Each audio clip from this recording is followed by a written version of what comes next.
I'm down in on Connaught Road here,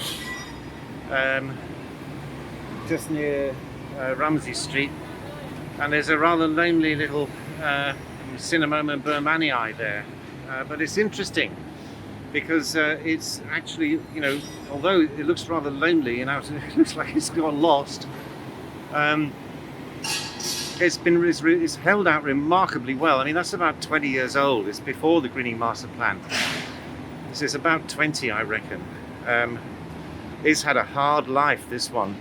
I mean, look at the paving that it's the little tiny tree pit. You can see lots of underground utilities around it, right? It's having a tough time. It's also extremely windy here. And when I looked at this tree, when I came over the bridge, I thought, hang on, that looks smaller than it was last time I saw it. And I'm right. What's interesting here is it's been damaged by typhoons several times.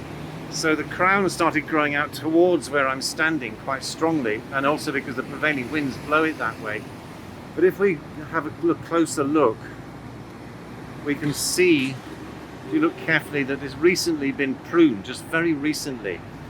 And they've been taking off some of the smaller branches. You can see the cuts there, in order to balance the crown.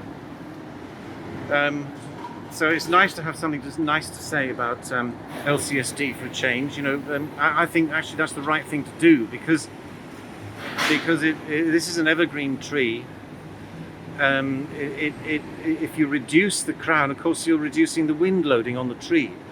So the tree is likely to do, you know, is actually a way of balancing the crown with the limited root space and extending the life of the tree, ironically. Trees actually, of course, are designed to be eaten by large animals, but we've eliminated the large animals. So we have to reproduce that natural occurrence by artificial pruning. I'm going to go and have a closer look now at the foliage. So I've come down to a closer look at this Cinnamomum burmannii, which is kind of interesting little case study actually. You can see the dark evergreen foliage here. The leaves are darker than the Cinnamomum camphora and more pointed, actually quite elegant foliage. And you can see the brand new leaves of this very light colour, and sometimes even come out this quite pinky colour, which we can see on the trunk down here. Right, you can see new shoots coming out on the tree, and the new shoots of pinky colour. And in the spring you'll see that the whole tree is like this, right? All this new growth. The other thing you can see here is the trunk has taken a hell of a battering, right, from trolleys and vehicles crashing into it, God knows what. And that's why these little shoots are growing. This is not really a good sign, actually. I mean, these so-called water shoots show that the tree is under stress. It's trying to, you know, grow more foliage at a lower level. We can see, look what's happened, the pruning that's been done on it, right?